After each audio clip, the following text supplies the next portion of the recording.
Alors que l'ultime confrontation entre Vanessa et Georges promet de marquer les téléspectateurs de Demain nous appartient, Victoire d'Auxerre évoque pour nous son retour dans la série, la psychologie de son personnage, et la fin de l'intrigue. Alors que l'intrigue à la folie, centrée sur le procès puis la cavale de Vanessa, Victoire d'Auxerre, prendra fin ce vendredi dans Demain nous appartient, les fans du feuilleton de TF1 vont assister ce soir aux retrouvailles entre Georges, Maëlle El Ajaoui, et la tueuse en série, toujours obsédée par leur histoire d'amour passé et sa quête d'absolu. Vanessa parviendra-t-elle à ses fins ? Réussira-t-elle à convaincre son ex-compagnon de donner une seconde chance à leur histoire ? Quant à Georges, qui manipule Vanessa dans le but de mettre un terme à ses agissements, arrivera-t-il à arrêter la tueuse avant qu'elle ne quitte cette Victoire d'Auxerre, qui nous a raconté les coulisses de sa scène d'évasion diffusée il y a quelques jours, s'est confiée à notre micro sur le retour de Vanessa dans Demain nous appartient un an après le meurtre de Louise, sur la manière dont elle aborde ce personnage complexe de tueuse, sur ses retrouvailles avec Maëlle El Ajaoui, et sur ce qui nous attend dans les prochains épisodes. Allociné, lorsque l'intrigue Noces Rouges s'est terminée l'an dernier, saviez-vous déjà que les auteurs de Demain nous appartient prévoyaient de donner un acte 2 à cette histoire un an plus tard ? Victoire d'Auxerre, pas du tout. Pour moi, Noces Rouges, c'était vraiment la fin du personnage de Vanessa. D'ailleurs tout le monde était arrivé avec des bouquets de fleurs, on avait fait un grand dîner avec plein de comédiens la veille de mes dernières scènes. J'avais vraiment la sensation que c'était la fin de l'aventure Demain nous appartient pour moi, je ne me doutais pas qu'un retour était possible. Mais j'ai été ravi quand j'ai appris que les auteurs voulaient faire venir Vanessa. Quelle a été votre réaction en découvrant ce qu'ils vous réservaient cette fois-ci ? J'ai été très surprise, et très heureuse aussi car la production m'a contacté en fin d'année dernière à ce sujet, juste avant les fêtes. C'était un joli cadeau de Noël. Ils m'ont demandé si je voulais revenir pour raconter le procès de Vanessa. Je n'ai pas hésité. En tant que comédienne j'étais ravie de cette intrigue car je trouve que ça fait honneur au personnage, dans le sens où les auteurs la servent très bien.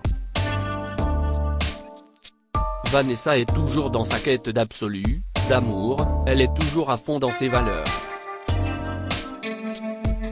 Et pour moi, en tant qu'actrice, c'est génial, car j'ai toujours une palette d'émotions très large à explorer. Je me régale, j'ai beaucoup de chance. Vanessa fait partie de ces personnages qui ont marqué l'histoire de Demain nous appartient, c'est sûrement l'une des meilleures, voire la meilleure méchante de la série. C'est flatteur pour vous de savoir que vous avez laissé une telle empreinte sur la série ? Est-ce que c'est flatteur ? Je ne sais pas, ça dépend à quel point les gens me haïssent, rire. J'en parlais la dernière fois avec Emmanuel Moire et Mathieu Alexandre, qui sont devenus de grands amis, et ils m'ont dit tu as de la chance toi, t'es la grande méchante, t'es la seule à pouvoir faire des regards caméra, rire. Ça m'a beaucoup fait rire. C'est génial d'avoir des personnages forts et marquants à jouer. Mais moi je ne l'ai pas réfléchi en termes de ce qu'elle représente dans la série. Je la vois surtout comme un personnage d'une grande complexité, qui me permet de jouer des choses hyper fortes. Je le dis très souvent à Nicolas Brossette, le directeur de collection de la série, qui gère tous les auteurs, merci. Merci à tous les scénaristes, car un tel rôle c'est un cadeau. J'avais toujours rêvé de jouer une méchante, un psychopathe, et là je suis servi, rire. Vanessa a un côté très méchante à l'américaine, on pense à Kimberly dans Melrose Place ou Sheila dans Amour, Gloire et Beauté. Ces références de grands soirs américains ça vous parle ? Ça vous plaît de vous dire que vous vous inscrivez quelque part un peu dans cet héritage, qu'on voit peu dans les fictions françaises? Je suis hyper contente car Vanessa n'est pas un stéréotype. C'est une vraie méchante, comme vous l'avez dit. Mais elle a aussi un côté, malgré tout, très humain. Et on voit toute la complexité que ça engendre pour le personnage de George. Car tout ce que fait Vanessa, c'est par amour. Elle le vit vraiment. Et quand je joue ces scènes, je suis à fond dans cette quête d'amour et d'absolu, de c'est l'amour de ma vie, je veux toujours le retrouver, c'est mon but. Si elle a vrillé, c'est parce que George ne voulait pas l'épouser, et tout s'est effondré par rapport à ses rêves et son besoin d'être aimé. Et il y a aussi tout le passé familial du personnage de Vanessa, qui a perdu sa maman et a vu son père, avec qui elle avait un lien très fusionnel, se remarier. Le personnage est très construit, ce n'est pas juste une méchante qui pète un câble et tue des gens. Comment se sont passées les retrouvailles avec Maëlle et la Jouy, Solène Ebert et Hector Langevin, avec qui vous aviez beaucoup tourné auparavant? Avec Maëlle c'est toujours génial car il est très drôle, c'est un amour. Et malgré tout c'est mon amoureux de fiction, ça crée des liens. D'autant plus que c'est la première fois que j'avais un rôle aussi important, qui durait si longtemps. C'est toujours hyper agréable de travailler avec lui. Après, sur cette arche, je n'ai pas eu tant de scènes que ça avec Solène et Hector, qui jouent Victoire et Bart. Mais avec Solène c'est toujours drôle car, étant donné qu'on doit se haïr dans nos séquences en commun, on se fait des petits câlins après pour se donner de bonnes énergies, on parle de nos chats. Il faut bien qu'on s'envoie des ondes d'amour, parce que sinon ce n'est pas très cool, rire. Maintenant qu'elle est libre, quel est le plan de Vanessa? Va-t-elle tout faire pour orchestrer ses retrouvailles avec George et le convaincre de prendre la fuite avec elle? Vanessa se sert de beaucoup de personnes pour retrouver George. Notamment d'Eddie. Après tout, c'est une grande manipulatrice. Elle a quand même un certain charme, par son intelligence à vouloir s'échapper et à retrouver son Giorgio. Elle est prête à tout pour retrouver son grand amour. Le but de Vanessa dans la vie c'est d'être avec George de toute façon.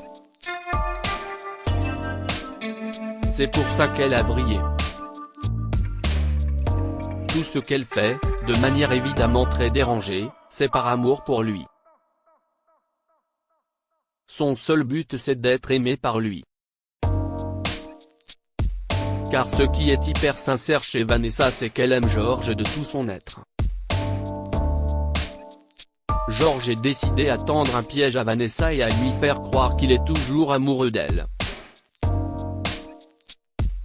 Va-t-il y parvenir?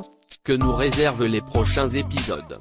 George est allé voir Vanessa à l'hôpital, ne l'oublions pas, donc est-ce qu'il n'aime pas encore un peu Vanessa?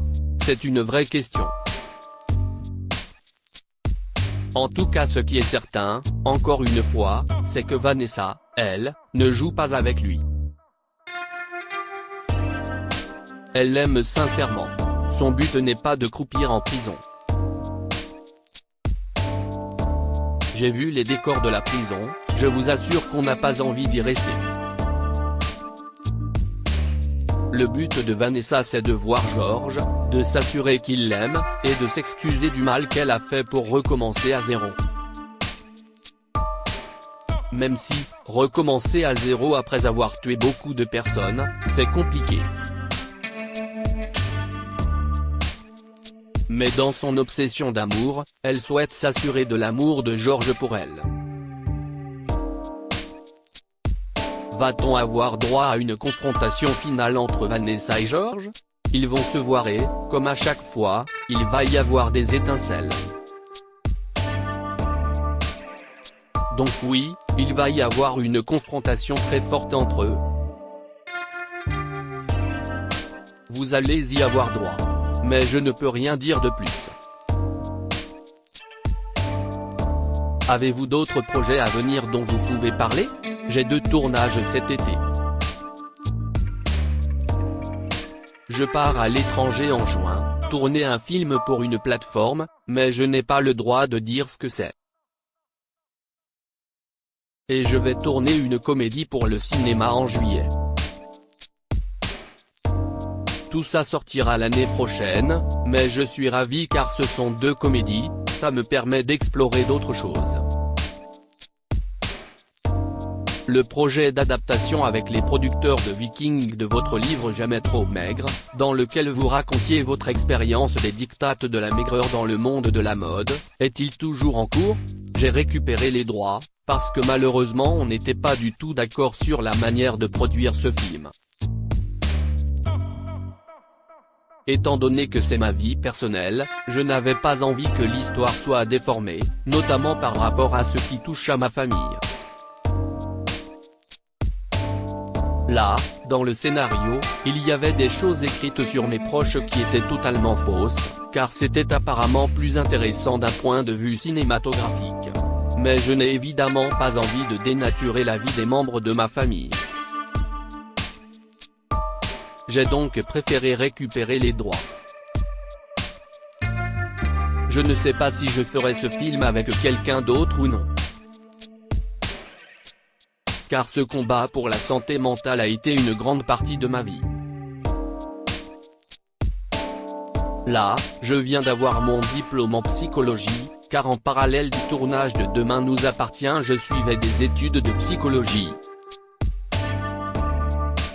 J'avais repris ça. Donc là j'ai l'impression qu'il y a tout un chapitre de ma vie qui s'est refermé. Si d'autres producteurs sont intéressés, j'en parlerai peut-être. Mais maintenant ma priorité c'est aussi de me tourner vers le futur, de jouer autre chose, et pas forcément de revenir tout le temps sur cette expérience de mannequinat. On verra ce que la vie me réserve.